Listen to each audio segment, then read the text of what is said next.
Добрый день, дорогие друзья! Мы продолжаем нашу серию интервью с Константином Натановичем Боровым, известным политиком, оппозиционером и общественным деятелем. Сегодня мы поговорим о 50-х годах, о борьбе с космополитизмом, о последних годах жизни Иосифа Сталина и о том влиянии, которое он оказывал в течение жизни и оставил после. Перед тем, как мы начнем, я хочу попросить вас, дорогие зрители, подписаться на канал Константина Натановича, на наш канал Stateside View, а также распространять данные материалы в социальных сетях. Также хочу напомнить, что ваша поддержка играет важную роль в развитии канала и помогает создавать еще лучший контент для вас, позволяет сделать видео еще более интересными и качественными. Поэтому при желании помочь развитию канала Константина Натановича в описании есть информация о том, как это можно сделать. Спасибо большое, а мы начинаем. Константин Натанович, ваше детство пришлось на 50-е годы. Как вы чувствовали и потом понимали, что произошло? Я родился в 1948 году. Это период начала борьбы с космополитизмом. Такая очень мощная кампания, она продлилась до дня смерти Сталина и прекратилась просто вот на следующий день после смерти великого кормчего, великого вождя. Началось все после войны. В общем, Советский Союз был в союзнических отношениях с Великобританией, Соединенными Штатами, Францией. И почти сразу начались разночтения. То есть в Ялте до этого, при других совещаниях, союзники фактически разделили Европу на две части. Восточная ее часть перешла Советскому Союзу, а западная – союзникам, Соединенным Штатам, Франции, Великобритании. И все было бы хорошо, но Сталин почти сразу начал политику такую принуждения. И уже в 1946 году Черчилль, выступая в одном из колледжей в Соединенных Штатах, сказал о том, что на Европу упал железный занавес. Это было просто признание факта. Те страны, которые оказались в зоне влияния Советского Союза, в них, конечно, очень быстро были отменены все демократические принципы, основы. Речь это была о 1946 году, и тогда же родился этот термин вот, «железный занавес». Сталину эта речь Черчилля очень не понравилась, и в общем, начиная с этого момента, началась, по признанию и западных историков, и советских, началась холодная война. Сталин воспринял это выступление, речь Черчилля, как вызов ему лично.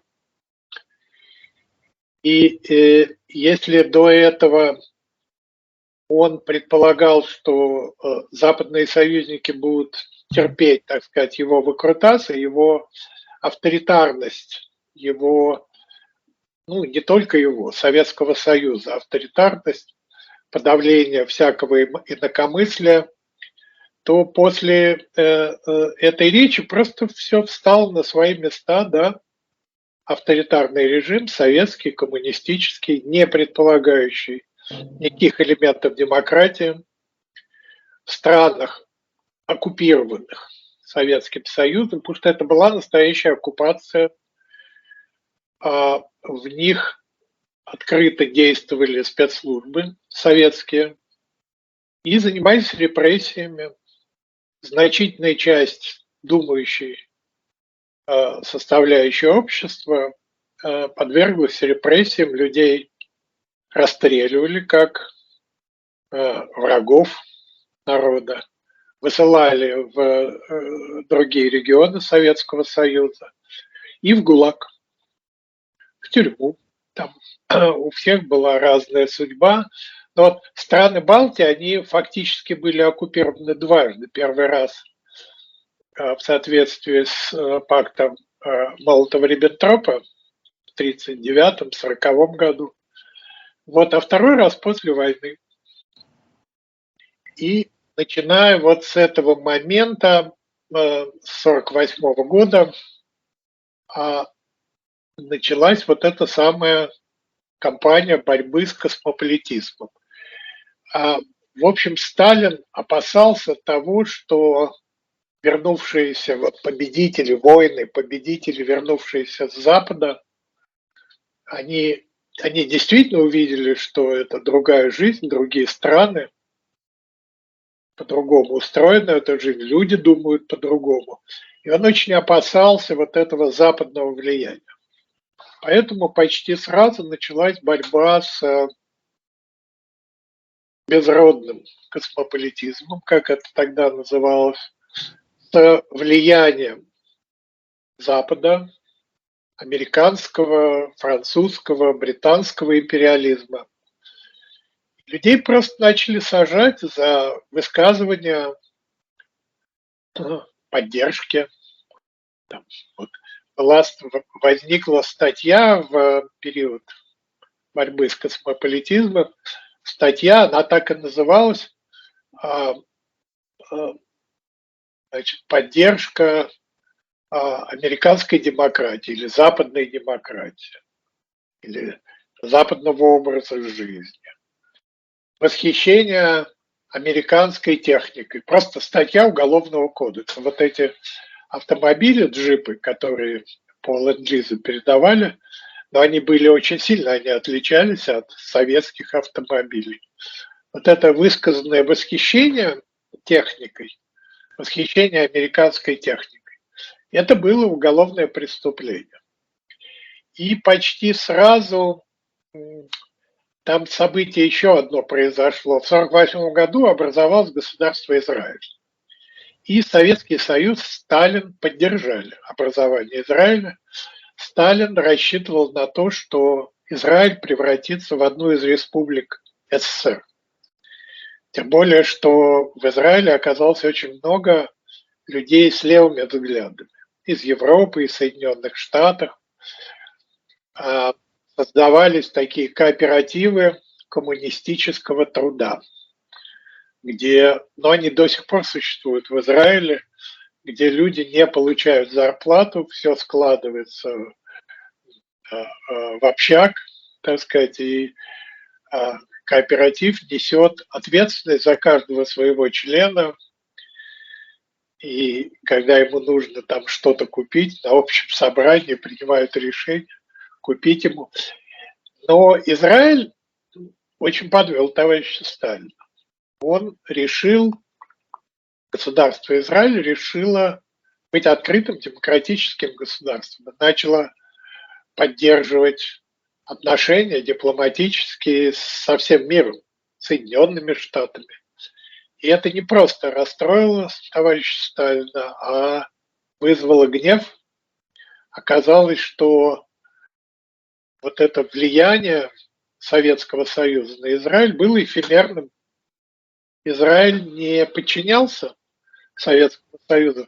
То есть это история та же, что и с Югославией получилось. То есть Югославия, она Брос Тито, он вроде и социализм строил, и она такая социалистическая страна, но подчиняться Сталину он не хотел. И тоже попал в страшные враги Сталина. И тоже было организовано очень много покушений на Иосифа Брос Тито. И покушения продолжались до тех пор, пока Брос Тито не поймал одного из чекистов засланных, чтобы убить его. Сказал: передай Сталину, что я не буду посылать там десятки человек, я пошлю одного. И он решит проблему. И отпустил этого убийцу. Тот передал все там, Сталину или своему руководству. После этого прекратились попытки убийства Иосифа Брос Тито. Вот. И эта кампания очень быстро превратилась в такую антиизраильскую, антисемитскую кампанию. Во время войны был создан такой еврейский антифашистский комитет. По главе его был известный тогда артист Михоэлс, гениальный артист. Вот. И В тот момент, когда Сталин... Этот комитет был очень полезен. Они разъезжали по всему миру, призывали помогать Советскому Союзу. Советский Союз не был в состоянии производить современную военную технику тогда. Был в очень отсталом состоянии. И если с помощью немцев, американцев в довоенный период удалось решить проблему индустриализации, то, скажем, вот военной техники явно не хватало. Не было современных самолетов, не было современных, в общем, всей техники. И началась программа Ленд-Лиза, поставка техники из Соединенных Штатов в огромных размерах, и даже горюче-смазочные материалы поставлялись, одежда, в общем, много чего. Потом это все, конечно, было забыто, и Советский Союз этого не признавал, вообще не признавал союзников. С точки зрения идеологии, это была победа в Великой Отечественной войне, победа советского народа, а не союзников. Тем более, что когда началась Вторая мировая война в сентябре 1939 года, Советский Союз, Сталин находились в договорных отношениях с Гитлером, с нацистской Германией. И в соответствии с этим договором, пактом Молотова-Риббентропа, была разделена Польша. Сталин захватил страны Балтии, а Германия там со своей стороны. И в сентябре 1939 года Советский Союз, начало Второй мировой войны, не вступил в войну. В эту войну вступила Великобритания, чуть позже Соединенные Штаты, Франция, а Советский Союз был в союзнических отношениях с Германией. Добавилась эта антисемитская составляющая, очень мощная.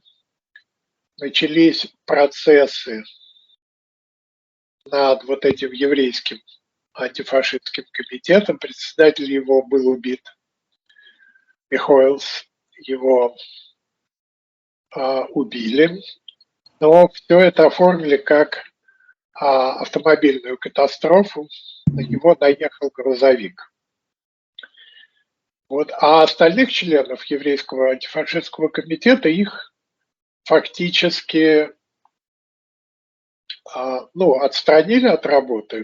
Некоторых расстреляли, некоторых сослали в лагеря и заключили, тюремное заключение произвели.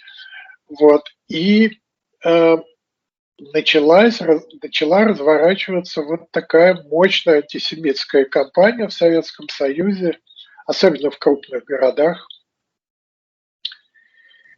И в 1953 году она закончилась таким процессом врачей-убийц. Это врачи, которые якобы пытались убить советских руководителей. Там производились пытки. Несколько человек просто их убили во время этих пыток. Но в момент, когда Сталин умер, в день, все это прекратилось, и уже через несколько дней было объявлено о том, что они ни в чем не виноваты, но в течение нескольких лет, с 1948 года до 1953 года, шла эта мощная кампания, которая сопровождалась еще и такими явлениями, как борьба с разрушительным влиянием Запада. Почти во всех областях науки сталинские соколы обнаружили такую разведывательную, деструктивную деятельность ученых. Оказалось, что генетика – это не наука, это форма нанесения ущерба Советскому Союзу, человечеству.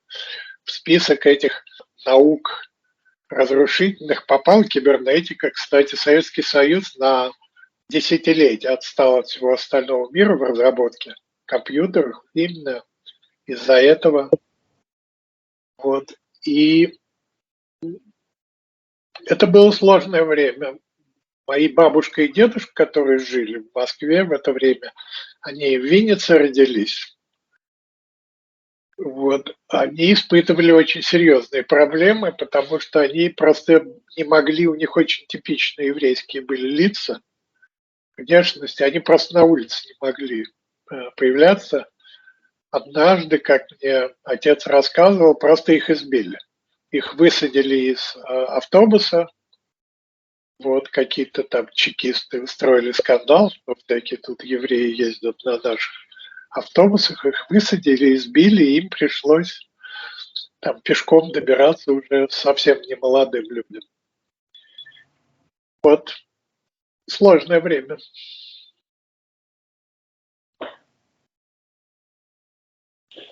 Ужасно. Это все, конечно, ужасно.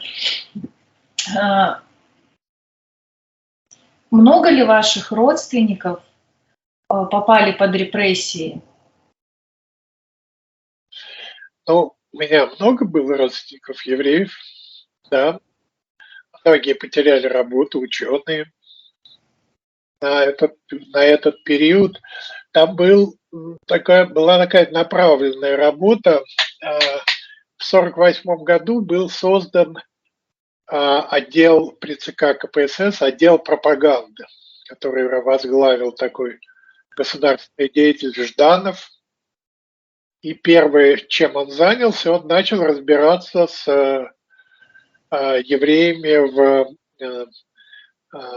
литературе, с евреями-критиками, значит, появлялись учеными то же самое. Более того, это очень смешно было, что они пытались объявить не только кибернетику лженаукой, но и ядерную физику и квантовую механику. Но в это время шла разработка ядерного оружия. И когда Жданов, вот, другие активисты ринулись на борьбу, видя успех, так сказать, своей деятельности, ринулись на борьбу с учеными, разработчиками ядерного оружия, то их очень быстро остановили, сказали: ребята, вот сюда не заходите. Вот там, ну вот Ландау, может быть, вы слышали, там очень много было евреев, теоретиков, которые принимали участие в создании ядерного оружия или в адаптации секретов, украденных в Соединенных Штатах. В это время мой отец, да, ему рекомендовали там взять отпуск, у него был такой очень длительный академический отпуск. Его, в общем, коллеги по работе пытались защищать, конечно, многих евреев, хотя искусственно эта кампания разогревалась вот этим самым пропагандистским центром Центрального комитета Коммунистической партии Советского Союза, структурами Комитета государственной безопасности. Вот сотрудники. У меня был такой очень интересный случай. В 1995 году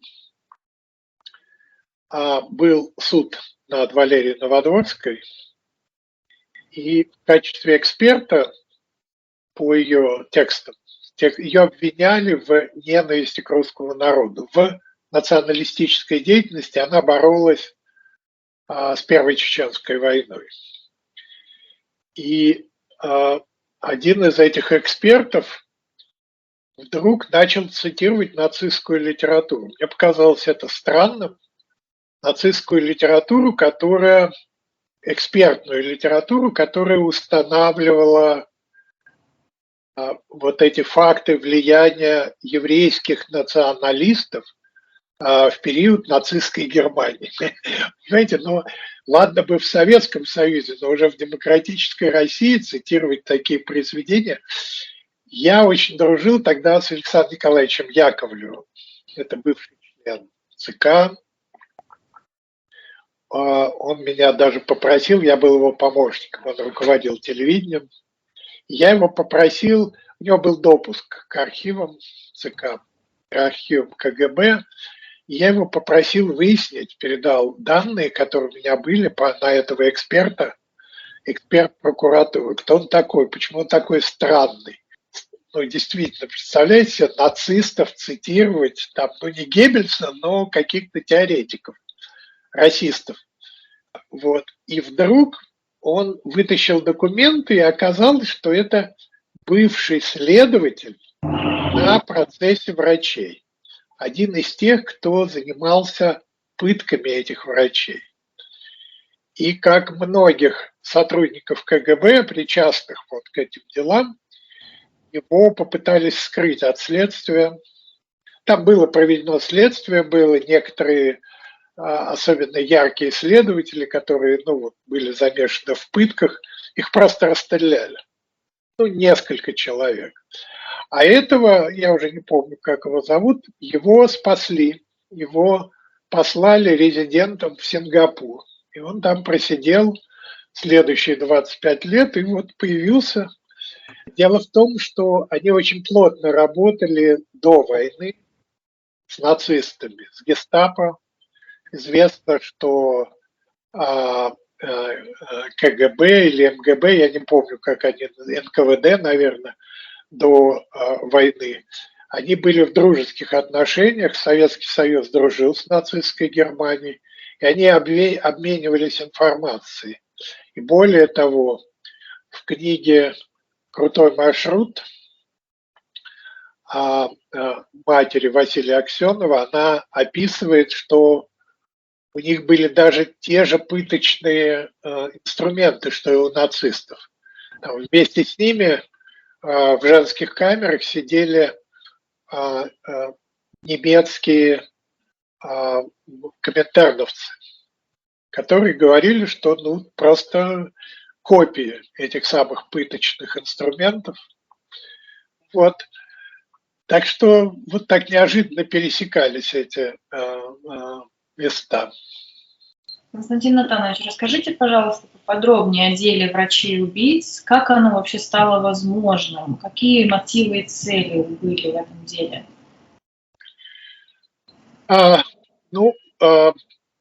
какой-то момент появилась такая медсестра Полищук, сотрудница КГБ, которая дала показания на врачей, лечивших вот этого самого Жданова. Он умер. И она доказывала в своем заявлении, которое было потом опубликовано, широко обсуждалось, она доказывала, что это были врачи-убийцы. Они нарочно убили нашего дорогого товарища Жданова и готовили убийство товарища Сталина. И началась такая настоящая пропаганда, пропагандистская кампания. Это 1953 год. Пропагандистская кампания, люди просто в поликлинике приходили, боялись приходить, или там приходили, кричали на этих врачей, избивали их, вот, называли убийцами, ну, только в крайних случаях пользовались услугами. Считалось, что это доказанный факт, что это еврейское подполье, которое вот занималось убийством советских начальников, бюрократов, советских служащих. Это была очень мощная кампания, и все газеты печатали сообщения о разоблачении очередного врача-убийцы. Такая, ну, истерика была в обществе. Истерика, которая очень умело подпитывалась спецслужбами КГБ и литературой, пропагандой, газетами. Печатались списки, они не ограничивались только врачами, печатались списки разоблаченных литературных критиков, печатались их фамилии, которые они использовали, и их настоящие фамилии, еврейские.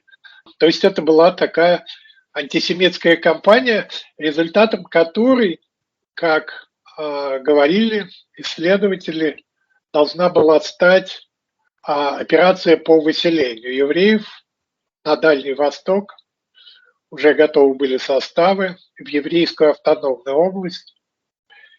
И планировалось, что в пике, так сказать, вот этой кампании антисемитской советская власть казнит в крупных городах несколько евреев публично. Они будут повешены там в Москве на Красной площади, публично, официально. То есть это такая кампания. Академик Минц, известный вот факт, он ездил по Москве и у известных ученых евреев собирал подписи под обращением к Сталину с просьбой спасти еврейский народ, выселить его на Дальний Восток, вот в эту еврейскую автономную область. Вот. Но все закончилось просто смертью Сталина, и тут же родилась еще одна конспирологическая теория, что он был убит своим окружением, Лаврентием Берием. И, это маловероятно, но как версия тоже интересно. Вопрос к данной конспирологической теории. Почему Сталин арестовывал жен руководителей страны? Это интересный, да, отдельный факт. Он таким образом, как мне кажется, тестировал их лояльность. Мой дед, который в это время был уже в лагерях, его выпустили, он был свидетелем на процессе Берии, его выпустили через год после этого. Сталин арестовывал жен практически всех активных партийных деятелей своего окружения. Жена Молотова, Жемчужина, сама по себе известный очень деятель революционного движения, была арестована, находилась в ГУЛАГе, в лагерях. Жены очень многих людей из ближайшего окружения были арестованы. Их не пытали, и от них не пытались получить показания на собственных мужей, но они находились в местах заключения, кто-то в тюрьме, кто-то в лагерях. Вот это говорят, что Сталин, то есть не говорят, это известный факт, Сталин, у него была очень маниакальная психика, он боялся преследований, кроме всего прочего. У него были, по признанию одного из врачей, который его лечил еще в 30-е годы, у него был маниакально-депрессивный психоз и там варианты шизофрении. Вот, этого врача, кстати говоря, именно за этот диагноз и расстреляли. Вот. Может быть, он просто опасался, боялся того, что его отравят, убьют. После начала войны, когда Гитлер напал на Советский Союз, Сталин несколько недель находился в изоляции, и когда к нему приехали члены Политбюро просить его выступить, начать активно действовать, потому что, как при всяком авторитарном режиме, управляемость власти зависит от одного человека. Он был напуган, он боялся, что его приехали арестовывать. Перед началом войны фактически были уничтожены лучшие военачальники Советского Союза, там Тухачевский и другие, они были расстреляны как враги народа, как предатели. Сталин нанес колоссальный ущерб. Сам по себе вот этот вот пакт Молотова-Риббентропа, это тоже была огромная ошибка, благодаря которой фактически был разрушен защитный вал, который существовал до тех пор вдоль западных границ Советского Союза. Советский Союз переместил свою границу далеко на запад, и нового вала, новых защитных сооружений еще не успел возникнуть. Константин Натанович, почему понятие дыхания Чейна-Стокса так стало популярным в то время?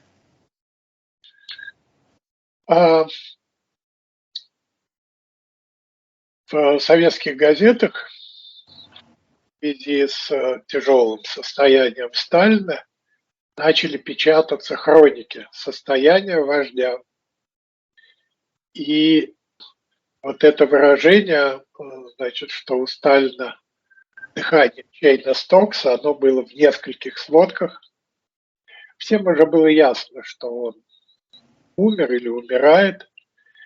И говорят, что все эти сообщения, они были уже после смерти. Просто окружение Сталина готовилось к новой конструкции управления страной.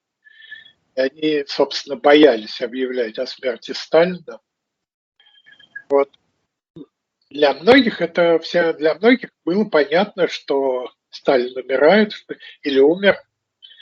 Вот, поэтому сейчас, когда говорят о том, что люди соскучились по Чейну Стоксу, имеется в виду, конечно, Путин. Все надеются на то, что у него будет когда-нибудь это вот состояние дыхания Чейна Стокса.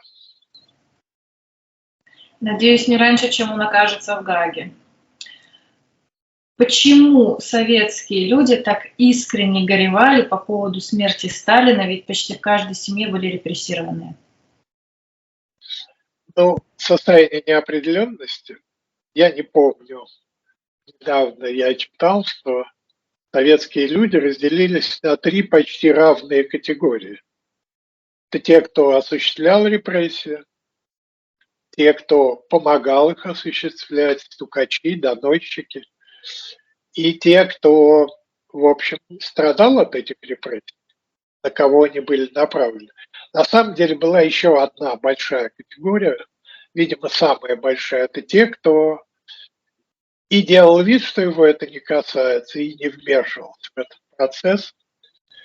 Страх, испуг, неопределенность, люди не понимали, как им теперь жить. То есть это сложившийся уклад, когда над каждым из них был начальник там, спецслужб, начальник политический, идеологический. Вот как теперь будет устроена жизнь, всем было непонятно. Люди боялись репрессий за совершенные преступления. Очень многие советские чиновники понимали, что они совершали преступления, и они боялись ответственности. Очень многие люди,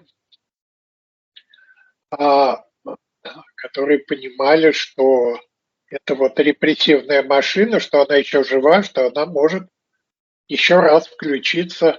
Ведь советские люди пережили несколько периодов мощных репрессий довоенных. Перемещения, выселения народов, целых народов, немцев до войны, сразу после войны, переселяли корейцев с Дальнего Востока в Казахстан. Люди боялись репрессий, боялись. В России только закончилась война, закончился по-настоящему голод. Люди боялись, что это может повториться.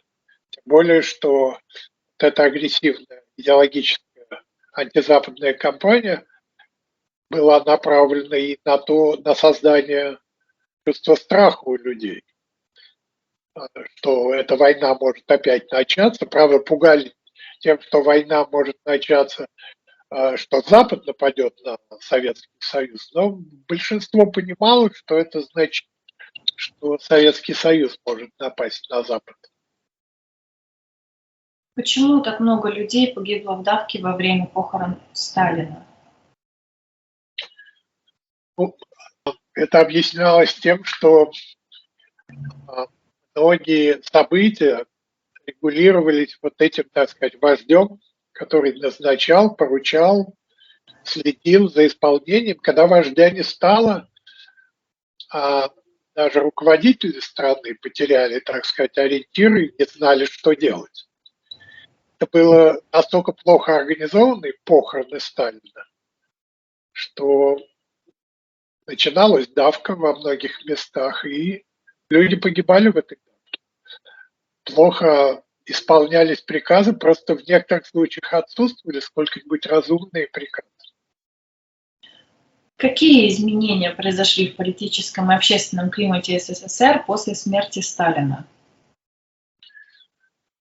Ну, это был запрос, конечно, и общества, прекращения репрессий, и руководства.